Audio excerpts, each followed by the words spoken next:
আসসালামু আলাইকুম। আজকে আমরা শিখব হিসাব বিজ্ঞান দ্বিতীয় অধ্যায় লেনদেন, যাকে আমরা ইংলিশে বলবো ট্রানজ্যাকশন। তো প্রথমে আছে লেনদেনের ধারণা কি, ঘটনা কি, কোনটা লেনদেন হবে কোনটা লেনদেন হবে না, এই নিয়ে আমাদের আজকের চ্যাপ্টার।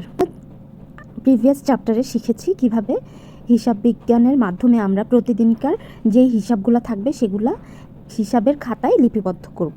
তো হিসাবের খাতায় আমরা যখন হিসাবগুলো লিপিবদ্ধ করব, সেই ক্ষেত্রে আমাদের লেনদেন, ঘটনা এগুলো সম্পর্কে ক্লিয়ার কনসেপ্ট থাকতে হবে।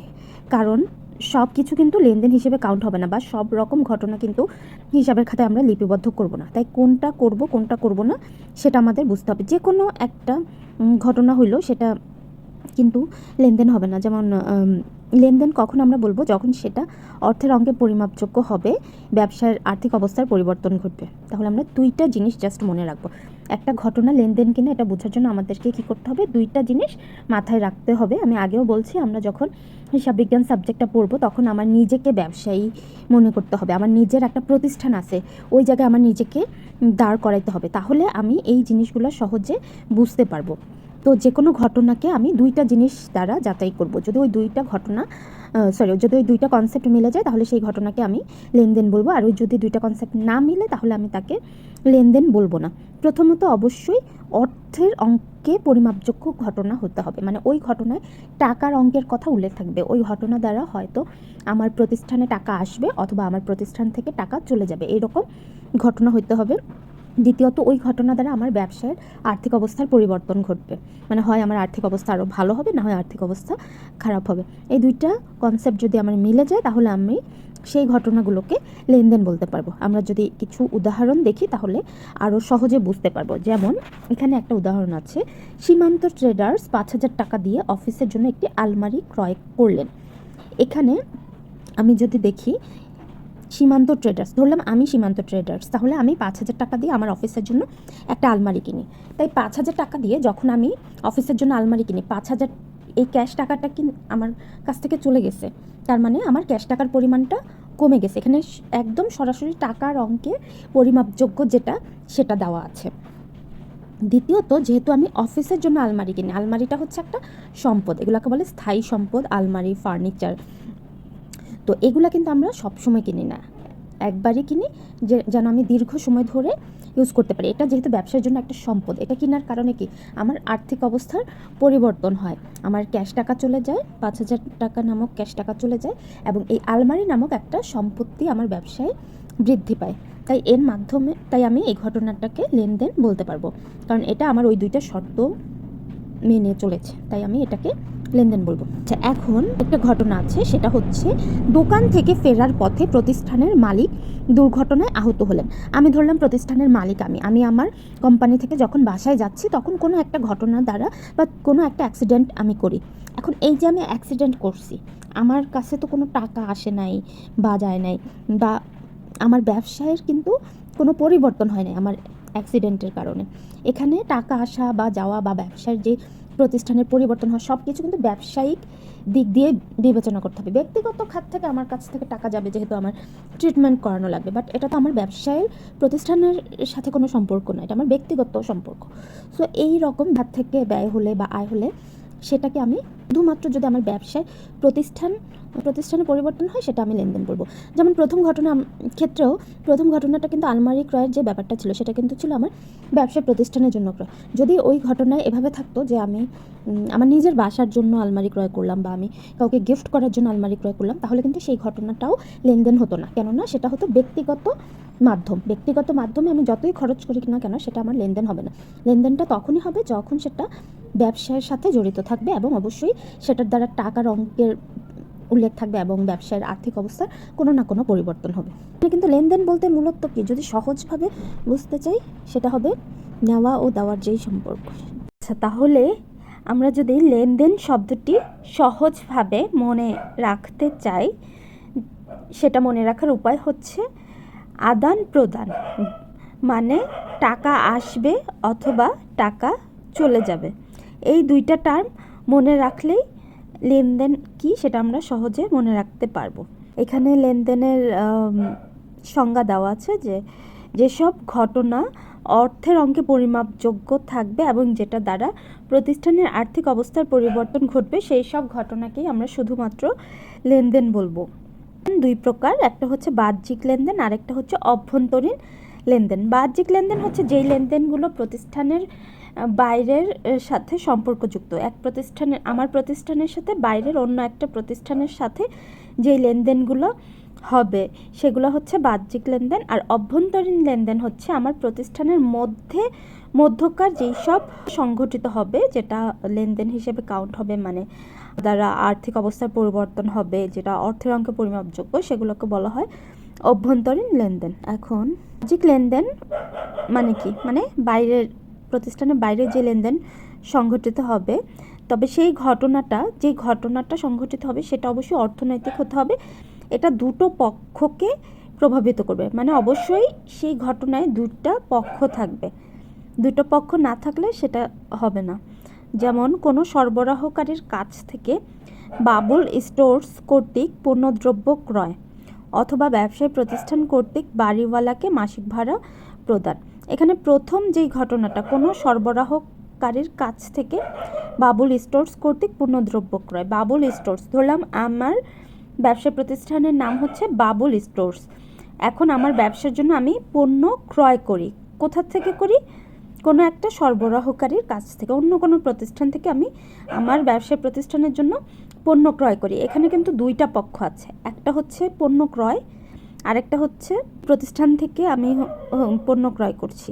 তাহলে এখানে দুইটা পক্ষ আছে। সব ধরনের লেনদেনে এরকম দুইটা পক্ষ থাকতে হবে। হচ্ছে বাড়িওয়ালাকে মাসিক ভাড়া প্রদান করা। অভ্যন্তরীণ লেনদেনের ফলে শুধুমাত্র ব্যবসায়ের অভ্যন্তরীণ আর্থিক অবস্থার পরিবর্তন হবে। যেমন যন্ত্রপাতি ব্যবহারের ফলে উদ্ভূত অবচয় বা মূল্যহ্রাস। অবচয় জিনিসটাকে, যন্ত্রপাতি, আমার ব্যবসার বিভিন্ন কাজে যে যন্ত্রপাতি ব্যবহার করা হয় সেটার মূল্য হ্রাস পায়। কখন মূল্য হ্রাস পায়? ধরলাম আমার কাছে একটা আসবাবপত্র আছে, ধরলাম আমার কাছে একটা আলমারি আছে। তো আলমারিটা আমি কেনার পর অনেক দীর্ঘদিন যাবৎ ব্যবহার করি। ব্যবহার করার কারণে এটা কিন্তু কিছুটা হলেও ক্ষয় হয়, বা আমি যদি পুরাতন একটা আসবাবপত্র বিক্রি করতে যাই, তখন কিন্তু আমি নতুন আসবাবপত্রের দামে বিক্রি করতে পারবো না। আমার কিন্তু দাম কম দিয়ে বিক্রি করতে হবে। কেন কম দামে আমি বিক্রি করব? কারণ এটা ব্যবহৃত, দীর্ঘদিন ব্যবহারের কারণে এটা কিছুটা ক্ষয় হয়, এটা দাম মূল্য হ্রাস পায়। এটাকেই বলা হয় অবচয়। তো এই যন্ত্রপাতির এই অবচয়টা, এটাকে বলা হয় অভ্যন্তরীণ লেনদেন। এর কারণে প্রতিষ্ঠানের আর্থিক অবস্থার পরিবর্তন হয়, কারণ এটা হচ্ছে প্রতিষ্ঠানের মধ্যকার লেনদেন হিসেবে কাউন্ট করা হয়। এছাড়া আছে নগদ টাকার আদান প্রদান বা বাকিতে ক্রয় বিক্রয় ছাড়াও সেবা আদান প্রদানের মাধ্যমে লেনদেন হয়। যেমন মিসেস মাহবুবাকে কাজের বিনিময়ে এত টাকা বেতন দেওয়া হলো, অথবা ঘর ভাড়া এত টাকা পাওয়া হলো। এইসব লেনদেনগুলো বোঝার জন্য আমাদেরকে যেটা করতে হবে, লেনদেনের যে সমীকরণ A=L+O, এই সমীকরণের সব কিছু আমাদের ঠিকভাবে বুঝতে হবে। তো তার আগে লেনদেনের বৈশিষ্ট্যগুলো একটু আলোচনা করা যাক। লেনদেনের কি কি বৈশিষ্ট্য? একটা ঘটনার মধ্যে আমরা যখন এই বৈশিষ্ট্যগুলো পাবো, তখন বুঝবো যে সেটাকে লেনদেন বলা হয়। প্রথমেই যেটা থাকবে সেটা হচ্ছে অর্থের অঙ্কে পরিমাপযোগ্য। একটা ঘটনাকে যখন আমি অর্থের অঙ্ক দ্বারা পরিমাপ করতে পারবো, তখন আমি সেটাকে লেনদেন বলবো। কিন্তু যদি অর্থের অঙ্কে পরিমাপ করা না যায়, তাহলে সেই ঘটনা লেনদেন হবে না। যেমন আগুনে পণ্য পুড়ে যাওয়ায় 20,000 টাকা ক্ষতি হলো, এটা লেনদেন। কারণ এই ঘটনার মাধ্যমে এই যে আমার আর্থিক একটা ক্ষতি হয়েছে, আর 20,000 টাকা আমার চলে গেছে আমার কাছ থেকে, যেহেতু সেটা আগুনে পুড়ে গেছে 20,000 টাকার পণ্য। তার মানে ওই 20,000 টাকা আমার প্রতিষ্ঠান থেকে আমার বাদ যাবে, এটা আমার একটা ক্ষতি। এখানে সরাসরি অর্থের অঙ্কে পরিমাপযোগ্য ব্যাপারটা দেখানো আছে। এরপর হচ্ছে আর্থিক অবস্থার পরিবর্তন। এমন ঘটনা যেটা দ্বারা আমার প্রতিষ্ঠানের আর্থিক অবস্থার পরিবর্তন হবে। হয় আমার প্রতিষ্ঠানে টাকা আসবে, অথবা আমার প্রতিষ্ঠান থেকে টাকা চলে যাবে। যেমন নগদ 5,000 টাকা দিয়ে অফিসের জন্য আসবাবপত্র ক্রয় করা হলো। এখানে আমার প্রতিষ্ঠানের জন্য আমি আসবাবপত্র কিনলে আমার আর্থিক অবস্থার কীভাবে পরিবর্তন হবে? যেহেতু আমি অবশ্যই ক্যাশ টাকা দিয়ে কিনবো, তার মানে আমার কাছ থেকে ক্যাশ টাকা চলে গেছে। এভাবে আর্থিক অবস্থার পরিবর্তন হয়। তো এটাকেও আমরা লেনদেন বলবো। আরেকটা উদাহরণ আছে, 5,000 টাকার আসবাবপত্র ক্রয়ের ফরমায়েশ দেওয়া হয়। ফরমায়েশ দেওয়া মানে কি? মানে হচ্ছে আমার 5,000 টাকার আসবাবপত্র ক্রয় করতে হবে, বা কেউ যদি আমার প্রতিষ্ঠান থেকে ক্রয় করে, সে জাস্ট অর্ডার করলো যে সে ক্রয় করবে আমার কাছ থেকে, তো এটা কি লেনদেন হবে?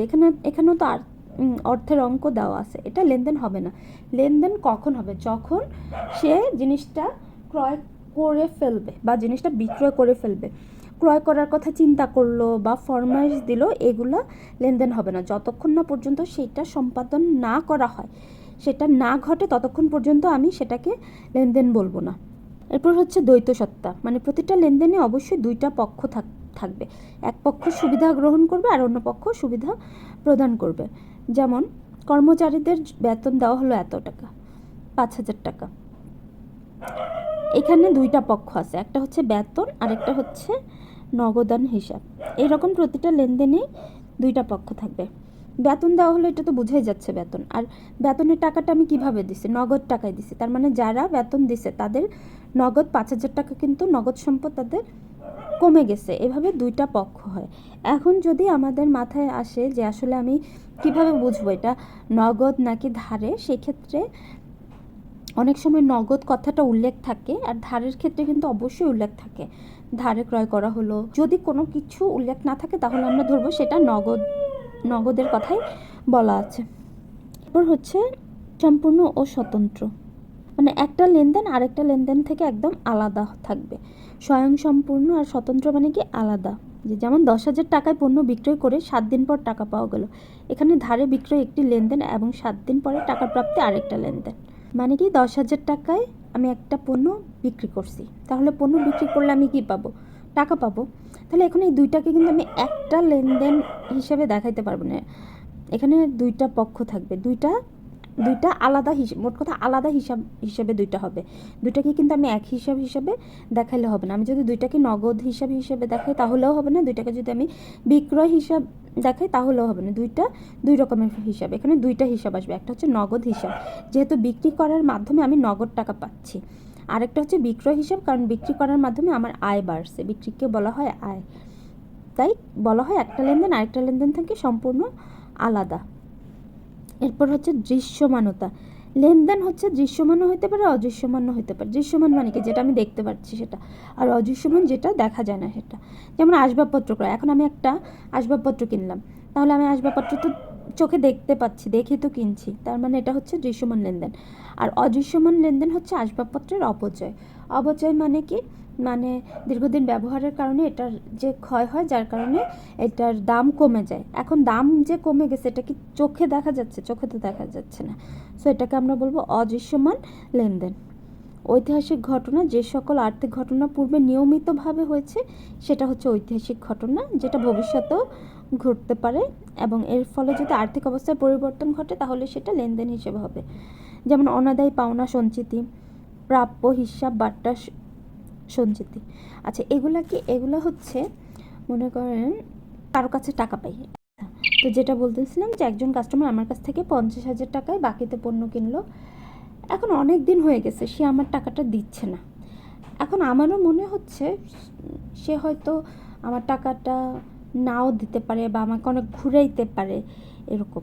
তো এই ক্ষেত্রে আমি তার কাছ থেকে টাকাটা আদায় করার জন্য আমি তাকে বললাম যে তুমি যদি আমায় এতদিনের মধ্যে 1 মাসের মধ্যে টাকাটা শোধ করো, তোমার কাছে তো আমি 50,000 টাকা পাই, তাহলে আমি তোমার কাছ থেকে আমি 40,000 টাকা নেব, 10,000 টাকা তোমার আর দেওয়া লাগবে না। এই যে আমি 10,000 টাকা তাকে ছাড় দিলাম, যার কারণে সেও চিন্তা করবে যে আমি যদি টাকাটা পে করি আমার 10,000 টাকা দেওয়া লাগতেছে না, সো সেও কিন্তু টাকাটা দ্রুত দেওয়ার চেষ্টা করবে। আর এই যে আমি 10,000 টাকা ছাড় দিলাম, 10,000 টাকা যে আমার যে ক্ষতি হলো সেটাকেই অনাদায়ী পাওনা সঞ্চিতি বলা হয়। হচ্ছে হিসাব সমীকরণের প্রভাব বিস্তার, প্রতিটা লেনদেনই হিসাব সমীকরণকে প্রভাবিত করে। হিসাব সমীকরণ হচ্ছে সম্পদ ইকুয়াল টু দায় প্লাস মালিকানা সত্ত্ব, এটা হচ্ছে হিসাব সমীকরণ। হিসাব করার জন্য যে সূত্রটা আমাদের ফলো করতে হবে সেটা হচ্ছে হিসাব সমীকরণ। আচ্ছা, এখান থেকে আমাদের এই চ্যাপ্টারের ম্যাথ শুরু। এখানে দেখা যাচ্ছে এ মানে এটা মুখস্থ রাখতে হবে, এই সূত্রটা এ ইকুয়াল টু এল প্লাস ওই। এতে হচ্ছে অ্যাসেট, এলতে লায়াবিলিটিস, ওইতে অনার্স ইকুইটি। আমরা যদি বাংলায় বলি এ দ্বারা বোঝায় সম্পদ, এল দ্বারা দায়, আর ওই দ্বারা বোঝায় মালিকানা সত্ত্ব। এই যেখানে দিয়ে দিছে অ্যাসেট সম্পদ, লায়াবিলিটিস দায়, ও এই মালিকানা সত্ত্ব। এই তিনটা জিনিস যদি আমরা বুঝতে পারি যে কোনগুলাকে সম্পদ বলা হয়, কোনগুলাকে দায় বলা হয়, কোনগুলাকে মালিকানা সত্ত্ব বলা হয়, তাহলে এই চ্যাপ্টারের ম্যাথ একদম পানির মতো মনে হবে। তার জন্য আমাদের চিনতে হবে যেগুলো সম্পদ সেগুলো যাবে এর ঘরে, যেগুলো হচ্ছে দায়, দায় মানে কি ঋণ, পাওনাদার, যারা আমার কাছে টাকা পাবে তারা যাবে এই এল ঘরের মধ্যে। আর মালিকানা সত্ত্ব হচ্ছে প্রতিষ্ঠানের মূলধন, তারপর মালিক কর্তৃক উত্তোলন, এগুলো যাবে মালিকানা সত্ত্বে। এখন আমরা এগুলো আরেকটু ডিটেলসে বুঝি। ডিটেলসে বোঝার জন্য এখানে এই টার্মগুলো একটু পড়তে হবে। প্রথমে কি আছে? সম্পদ। সম্পদ বলতে বোঝায় অর্থনৈতিক পরিসম্পদ যা কোনো ব্যবসায়ের মালিকানাধীন থাকে এবং মুনাফা অর্জনের কাজে ব্যবহৃত হয়, যেমন ব্যবসার আসবাবপত্র, দালানকোঠা, কলকবজা, এগুলো সবগুলা হচ্ছে সম্পদের জায়গায় যায়, যেমন নগদ টাকা। তারপর ব্যবসার যত রকমের আসবাবপত্র, দালানকোঠা, যন্ত্রপাতি, কলকবজা, এই সকল টার্ম যায় হচ্ছে সম্পদের মধ্যে। দায় হচ্ছে তৃতীয় পক্ষ, যারা আমার কাছে টাকা পাবে তারা হচ্ছে দায়, যেমন পাওনাদার, প্রদেয় হিসাব, এগুলা। মালিকানা সত্ত্ব সম্পদের উপর মালিকের যে দাবি, সহজভাবে মনে রাখি, সম্পদের উপর মালিকের যে দাবি তা হচ্ছে মালিকানা সত্ত্ব। যেমন মালিকের বিনিয়োগ, আয়, উত্তোলন, খরচ, মানে আয়, ব্যয়, উত্তোলন আর হচ্ছে মূলধন, এই চারটা জিনিস যাবে মালিকানা সত্ত্বে। সকল ধরনের সম্পদ যাবে এতে, তারপর পাওনাদারের সব কিছু যাবে এলে, আর মালিকানা সত্ত্বে যাবে বিনিয়োগ বা মূলধন একই, আয়, ব্যয় এবং কি উত্তোলন। এই এতটুকু টার্ম মুখস্থ রাখলে এই চ্যাপ্টারে আর কিছু কোনো জটিলতা কিছু নাই। আচ্ছা, এখানে আমরা একটা চিত্র দেখতে পাচ্ছি। চিত্রটায় কি দেওয়া আছে? যে মূলধন, বিনিয়োগ, এখানে হচ্ছে আয়, মালিক কর্তৃক উত্তোলন, খরচ, এই চারটে জিনিস হচ্ছে যাবে কিসে? মালিকানা সত্ত্বে। এবার হিসাব সমীকরণের এ ইকুয়াল টু এল প্লাস ওই যেটা ছিল, ও ইকে যদি আমরা ভাঙি তিন ভাগে, সি মাইনাস ডি প্লাস আর মাইনাস ই, এখানে এর মানে কি? সিতে হচ্ছে বোঝায় ক্যাপিটাল মানে মূলধন, ডিতে বোঝায় ড্রয়িংস মানে উত্তোলন, আরতে বোঝায় রেভিনিউ মানে আয়, ইতে বোঝায় এক্সপেন্স মানে খরচ। এ ইকুয়াল টু কি বলছে? সম্পদ। সম্পদ সমান সমান হচ্ছে দায় প্লাস মূলধন মাইনাস উত্তোলন প্লাস আয় মাইনাস খরচ। এই সূত্রটা আমাদের অঙ্ক করার সময় কাজে লাগবে। প্রথম একটু জটিল মনে হবে, বাট যদি একটু মনোযোগ দিয়ে পড়া হয়, রেগুলার প্র্যাকটিস করা হয়, তাহলে এটা খুবই সহজ। তাহলে প্রথমে আমরা আবার বলি, ম্যাথের ক্ষেত্রে এটাকে বলা হয় হিসাব সমীকরণের সূত্র। হিসাব সমীকরণের সূত্র কি? এ ইকুয়াল টু এল প্লাস ওই। এরপর ও ইকে জাস্ট আমরা ভাঙবো। কিভাবে ভাঙবো? মালিকানা সত্ত্বের টার্মে আমার দুইটা জিনিস বিয়োগ যাবে, উত্তোলন আর খরচ, আর দুইটা জিনিস যোগ হবে, সেটা হচ্ছে মূলধন আর আয়। এই জিনিসটা এখানে দেখানো হয়েছে। হিসাব করব তখন আমাদের এভাবে ছকটা করতে হবে।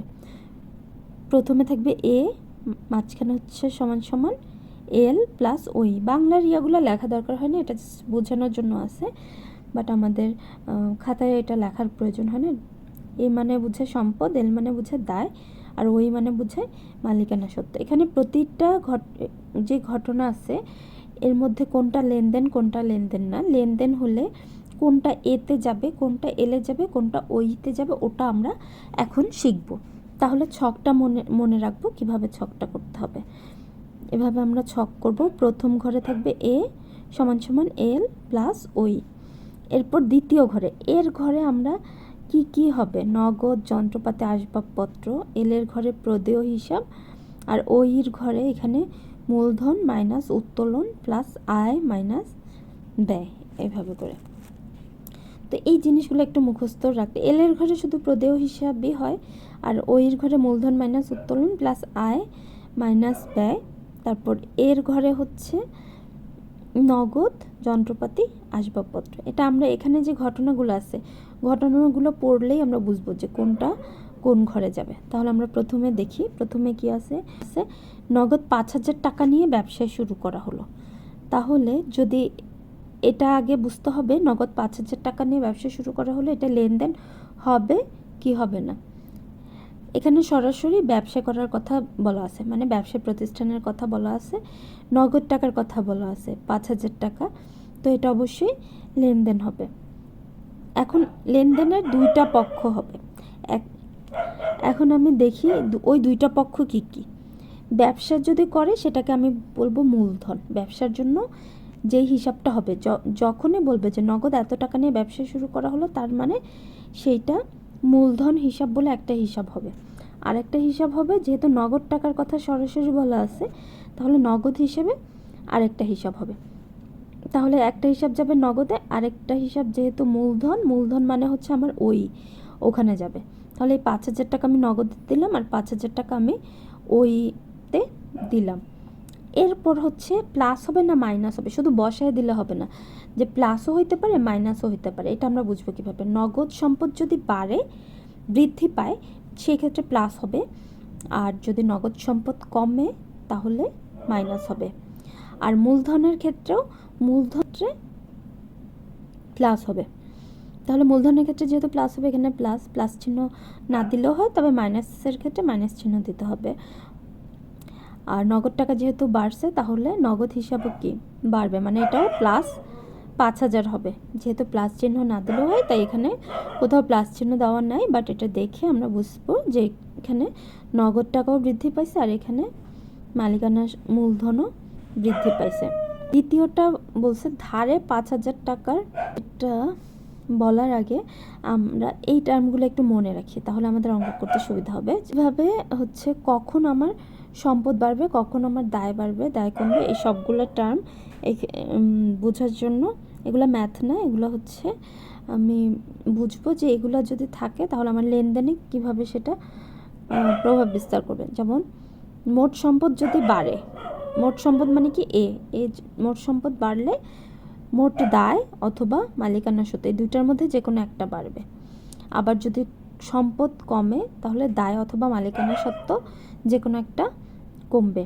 আর একটা সম্পদ বাড়লে আরেকটা সম্পদ কমবে। যেমন এখানে যদি দুইটা পক্ষই যদি সম্পদ হয়, তাহলে একটা সম্পদ বাড়বে আর একটা সম্পদ কমবে। এগুলো সব উদাহরণের মাধ্যমে বোঝানো যাবে। তারপর মালিকানা সত্ত্ব বাড়লে মোট দায় কমবে, যে মালিকানা সত্ত্ব যদি বাড়ে তাহলে সেখানে মোট দায় কমবে। যদি দুইটা টার্মের মধ্যে একটা মালিকানা সত্ত্ব একটা দায় হয়, তাহলে মালিকানা সত্ত্ব বাড়লে দায় কমবে।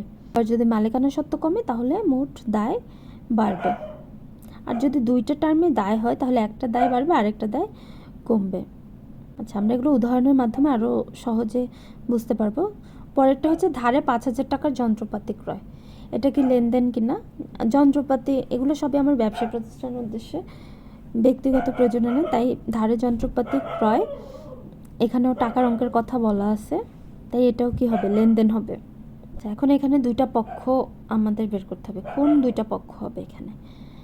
যন্ত্রপাতি হচ্ছে সম্পদ, তাহলে একটা পক্ষ হচ্ছে যন্ত্রপাতি, আর আমি ধারে কিনতেছি। ধারে যখন ক্রয় করা হবে, তখন আমার পাওনাদার বাড়বে। পাওনাদার মানে যারা আমার কাছে টাকা পাবে। আমি একজনের কাছ থেকে যন্ত্রপাতি কিনছি, তাহলে তারা কি আমার কাছে টাকা পাবে, সো তারা আমার প্রদেয় হিসাব। আর যন্ত্রপাতি হচ্ছে আমার প্রতিষ্ঠানের জন্য সম্পদ। তাহলে এই দুইটা টার্ম আমি পেয়েছি, একটা হচ্ছে যন্ত্রপাতি, আরেকটা হচ্ছে প্রদেয় হিসাব। তাহলে এখানে একইভাবে এগুলো থাকবে। তাহলে 5,000 যাবে যন্ত্রপাতিতে। এখন দেখতে হবে যন্ত্রপাতি বাড়তেছে না কমতেছে। আমি যদি আমার প্রতিষ্ঠানের জন্য যন্ত্রপাতি কিনি, তাহলে আমার প্রতিষ্ঠানের সম্পদ বাড়তেছে। কোন সম্পদ? যন্ত্রপাতি নামক সম্পদ। শুধু নগদ টাকা কিন্তু সম্পদ না, যন্ত্রপাতি, আসবাবপত্র এগুলোও সম্পদ। তো এগুলোর মধ্যে যেটাই আসুক, তার মাধ্যমে আমার সম্পদ বাড়তেছে। তাহলে সম্পদ বাড়লে কি হবে? যোগ হবে। যোগ দেওয়া লাগে না, তাই এখানে শুধু 5,000 হবে। আর হচ্ছে পাওনাদার, যেহেতু আমি ধারে কিনছি, আমি টাকাটা কিন্তু এখনো পরিশোধ করি নাই, তাই ধারে কেনার মাধ্যমে আমার প্রদেয় হিসাব বাড়ে। প্রদেয় হিসাব বাড়লেও সেখানে কি হবে? প্লাস 5,000 হয়।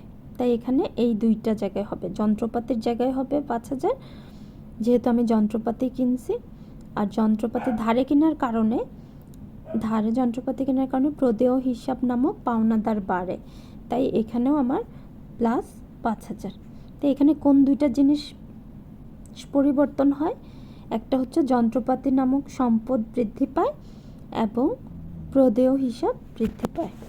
আচ্ছা, তারপরের টার্মটা কি? প্রদেয় হিসাব পরিশোধ 3,000 টাকা। প্রদেয় হিসাব মানে কি? পাওনাদার, যারা আমার কাছে টাকা পাবে। আমি হয়তো তাদের কাছ থেকে বাকিতে কোনো কিছু 3,000 টাকার কোনো প্রোডাক্ট কিনেছিলাম, কিন্তু আমি সেটা পরিশোধ করি নাই, কিন্তু আমি এখন সেটা পরিশোধ করছি, পরিশোধ করা শেষ। তাহলে এখানে আমার কোন দুইটা টার্ম হবে? পরিশোধটা আমি কিভাবে করছি? নগদ টাকার মাধ্যমে করছি, তাহলে একটা পক্ষ হচ্ছে নগদ টাকা। আর প্রদেয় হিসাব যেহেতু আমার পাওনাদার, যখন তারা আমার কাছে টাকা পাবে তখন পাওনাদার বাড়বে, আর আমি যদি টাকাটা দিয়ে আমার পাওনা পরিশোধ করে ফেলি তাহলে তখন পাওনাদারটা কমবে। তাহলে এখানে আমরা দেখি, যেহেতু আমি নগদ টাকা দিয়ে পরিশোধ করছি, আমার কাছ থেকে নগদ টাকা চলে গেছে। নগদ টাকা চলে গেলে আমার নগদ হিসাবটা কমে গেছে। যে সম্পদ বাড়লে যদি প্লাস হয়, তাহলে সম্পদ কমলে কি হবে? মাইনাস হবে। এখানে হিসাব বিজ্ঞানের এখানে মাইনাস ওভাবে না দিয়ে ব্র্যাকেট দিলেও হয়, ব্র্যাকেটের মাধ্যমে বোঝা যায় যে এটা মাইনাস বোঝানো হয়েছে। তাই এখানে নগদের এখানে আমি 3,000 মাইনাস 3,000 দিলাম, কারণ আমার নগদ টাকা কমে গেছে। আর পাওনাদার মানে প্রদেয় হিসাব, তার টাকাটাও তো আমি পরিশোধ করে দিছি, তাহলে পাওনাদারটাও কি আমার কমে গেছে। পাওনাদার বাড়লে হবে প্লাস, আর পাওনাদার কমলে হবে মাইনাস। যেহেতু এখানে পাওনাদার কমে গেছে, তাই আমি এখানে কি দিলাম? মাইনাস দিলাম। তাহলে এখানে কি কি পরিবর্তন হয়? নগদ অর্থ হ্রাস পেয়েছে এবং প্রদেয় হিসাব হ্রাস পেয়েছে। এরপর হচ্ছে নগদে বেতন পরিশোধ করা হলো। আমার প্রতিষ্ঠানে যে কর্মচারীরা আছে তাদের বেতন আমি পরিশোধ করলাম। তাহলে এখানে দুইটা টার্ম, একটা হচ্ছে বেতন আর একটা হচ্ছে নগদান, কারণ নগদ টাকা দিয়ে তো আমি বেতন পরিশোধ করছি। এখন আমি যদি তাদের বেতন দিয়ে দিই, তাহলে আমার নগদ টাকাটা কি চলে যাচ্ছে, তার মানে নগদ টাকা কমে যাচ্ছে, হ্রাস পাচ্ছে। নগদ নামক সম্পদটা আমার কমে গেলে সেটা কি হবে? মাইনাস হবে। তাই নগদের ঘরে 2,000 মাইনাস। আর বেতন হচ্ছে একটা খরচ, আমরা কিন্তু উত্তোলনের সময় পড়ছিলাম যে, বা এখানে দেখলেও বুঝে যায়, উত্তোলন আর ব্যয় হলে সেটা হবে মাইনাস, আর মূলধন আর আয় হলে প্লাস। তাহলে বেতন হচ্ছে কি একটা আমার জন্য একটা খরচ, ব্যয়, তাই এটা মাইনাস হবে। এখানে দিলাম মাইনাস 2,000। তাহলে এখানে আমি কিভাবে দিব? পরিবর্তনটা কিভাবে হয়? নগদ সম্পদ হ্রাস পেয়েছে এবং উত্তোলন না বলে এটাকে আমরা মালিকানা সত্ত্ব হিসেবে বলবো। মালিকানা সত্ত্ব হ্রাস পেয়েছে, মাইনাস যেটা হবে সেটাকে বলবো হ্রাস পেয়েছে, প্লাস হলে বৃদ্ধি পেয়েছে। এই পাশে যাই দিই আমি মূলধন, উত্তোলন, আয়, ব্যয়, যদি প্লাস হয় তাহলে বলবো মালিকানা সত্ত্ব বৃদ্ধি পেয়েছে, আর যদি মাইনাস হয় তাহলে বলবো মালিকানা সত্ত্ব হ্রাস পেয়েছে। আচ্ছা, এর পরের টার্মটা হচ্ছে নগদ আসবাবপত্র ক্রয়। আমি নগদ টাকা দিয়ে আসবাবপত্র কিনি, তাহলে এখানে দুইটা পক্ষ কি কি হবে? একটা হচ্ছে নগদান, আরেকটা হচ্ছে আসবাবপত্র। এখন আমি আসবাবপত্র নগদ টাকা দিয়ে কিনলে আমার কি নগদ টাকাটা চলে যাচ্ছে, তাহলে নগদটাকে কি হবে? মাইনাস হবে। আবার আসবাবপত্র যেহেতু আমি কিনছি, আসবাবপত্র একটা সম্পদ, আমার প্রতিষ্ঠানে আসবাবপত্রের পরিমাণ বৃদ্ধি পায়, তাহলে আসবাবপত্র নামক সম্পদ আমার বাড়ে, আর নগদ নামক সম্পদ আমার কমে। তাহলে এখানে শুধু পরিবর্তনটা এতে হবে, নগদ টাকা আমার মাইনাস হবে আর আসবাবপত্র প্লাস হবে। এখানে আমার কি আর্থিক অবস্থার পরিবর্তন হয়? এখানে হয় যে নগদ সম্পদ হ্রাস পায় এবং আসবাবপত্র বৃদ্ধি পায়, মানে একটা সম্পদ আমার বৃদ্ধি পায়, একটা সম্পদ আমার হ্রাস পায়। এরপর আছে মালিক ব্যক্তিগতভাবে ব্যবসায়ের ঋণ পরিশোধ। মালিক ব্যবসা থেকে কোনো ঋণ নিল, ব্যবসা থেকে ঋণ নিল এবং এরপরে সে ঋণটা পরিশোধ করলো, তাহলে এখানে কোন কোন খাত আসবে? আমার প্রথমেই কাজ হবে দুইটা পক্ষ বাইর করা। যেহেতু সরাসরি ঋণের কথা বলছে, তাহলে সেটা এলে যাবে।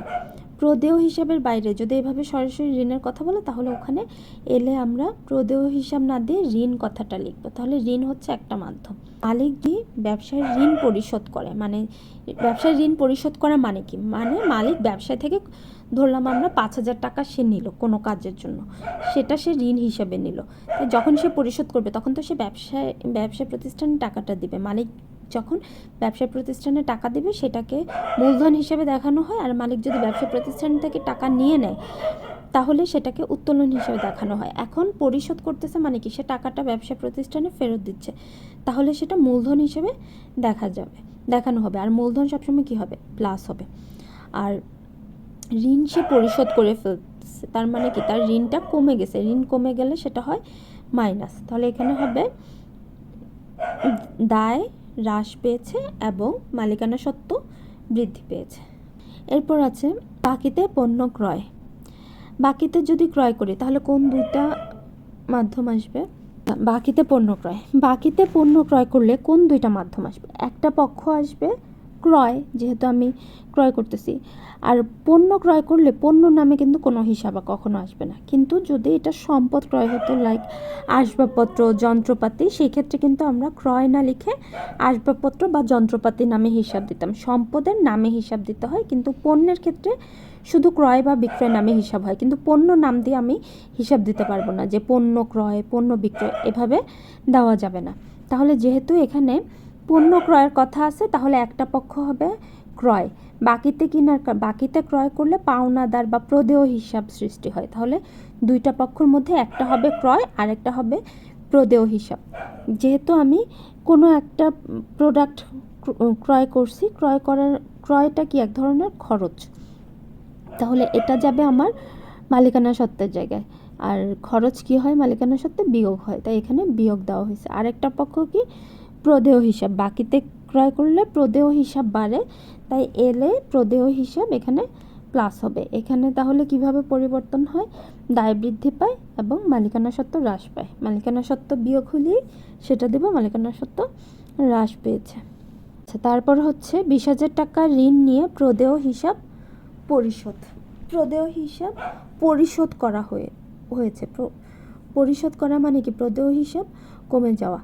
আচ্ছা, এখানে আগে আমার কাজ হবে দুইটা মাধ্যম বের করা। একটা তো প্রদেয় হিসাব, আর এখানে ঋণের কথা বলছে, তাই দুইটা পক্ষের মধ্যে একটা ঋণ হবে আর একটা প্রদেয় হিসাব। ঋণ কোথায় হয়, দায়ের ক্ষেত্রে হয়, দায়ের জায়গায় দিব ঋণ। আর প্রদেয় হিসাব কোথায় হয়, সেটাও দায়ে হয়। মানে এবার এর শুধু পরিবর্তন এলে হবে। একটা হচ্ছে ঋণ আর একটা হচ্ছে প্রদেয় হিসাব।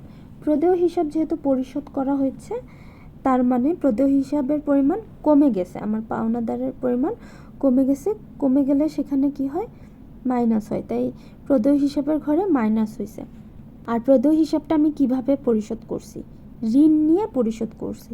তাহলে ঋণ মানে কি, ঋণ নেওয়া মানে কি, আমার দায় বৃদ্ধি পাওয়া। তো একদিক দিয়ে মানে জিনিসটা এমন, এক জায়গা থেকে ঋণ নিয়ে আমি আরেক জায়গায় ঋণ পরিশোধ করছি। তার মানে আমার এক জায়গার ঋণ পরিশোধ, তো এক জায়গার ঋণ তো কমে গেছে, কিন্তু আরেক জায়গার ঋণ তো বাড়ছে। তাই ঋণের ঘরে 20,000 টাকা হবে প্লাস, আর প্রদেয় হিসাবের ঘরে 20,000 টাকা হবে মাইনাস। এখানে দায় বৃদ্ধি ও দায় হ্রাস পেয়েছে। ঋণ নামক দায় বৃদ্ধি পেয়েছে এবং প্রদেয় হিসাব নামক দায় হ্রাস পেয়েছে। আচ্ছা, এরপর হচ্ছে মালিক কর্তৃক পণ্য উত্তোলন। মালিক যদি পণ্য উত্তোলন করে, এখানে যেই দুইটা মাধ্যম হবে, একটা হচ্ছে উত্তোলন আর আরেকটা হচ্ছে ক্রয়। যেহেতু পণ্য নামক হিসাব হয় না, তাহলে দুইটাই কিন্তু যায় মালিকানা সত্ত্বে। তার মানে এখন আমাদের মালিকানা সত্ত্বে পরিবর্তন হবে। আর দুইটা পক্ষ আমরা পেয়ে গেছি, একটা হচ্ছে উত্তোলন আর একটা হচ্ছে ক্রয়। উত্তোলন হল লেনদেনটা আমি আবার একটু বুঝিয়ে দিচ্ছি। মালিক কর্তৃক পণ্য উত্তোলনটা হিসাব সমীকরণে কিভাবে প্রভাব পড়বে। এখানে আমার দুইটা পক্ষ আমি বের করব, একটা হচ্ছে উত্তোলন আর যেহেতু পণ্যর কথা আছে তাই আরেকটা হবে ক্রয়। যখন মালিক কোনো উত্তোলন করবে, উত্তোলন মানে কি, মালিক ব্যবসা প্রতিষ্ঠান থেকে কোনো কিছু নিয়ে যাবে, উঠে নেওয়া যাবে, হয়তো বা সে টাকা নিল বা প্রোডাক্ট নিল, যে কোনো কিছু নিল, সেটাকে বলা হয় উত্তোলন। উত্তোলনটা সরাসরি বলাই থাকবে যে উত্তোলন। তো যখন মালিক এরকম কোনো কিছু উত্তোলন করে, সেটা মালিকানা উত্তোলন করলে তা হ্রাস পায়, তাই মালিকানা সত্ত্বে উত্তোলনটাকে আমরা মাইনাস হিসেবে দেখাই। এখন আরেকটা হচ্ছে ক্রয়।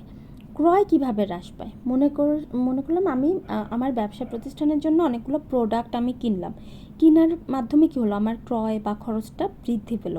এবার মালিক যখন ওখান থেকে কিছু নিয়ে যাবে, প্রোডাক্ট নিয়ে যাবে, তখন কিন্তু আমার ক্রয়টা বৃদ্ধি পায় না, ক্রয়টা তখন কি হয়, কমে আসে না, তখন সেটা হ্রাস পায়, হ্রাস পাওয়ার কারণে প্লাস হয়েছে, মানে ব্যয় বৃদ্ধি পেলে সেটা মালিকানা সত্ত্বে হচ্ছে প্লাস হবে, আবার যদি হ্রাস পায় এরকম তাহলে সেটাতে প্লাস হিসেবে দেখানো হবে। মানে ব্যয় বৃদ্ধি পেলে মালিকানা সত্ত্বে দেখানো হয় মাইনাস, আর ব্যয় হ্রাস পেলে মালিকানা সত্ত্বে দেখানো হয় প্লাস। আশা করছি এখন কনসেপ্টটা ক্লিয়ার হয়ে গেছে।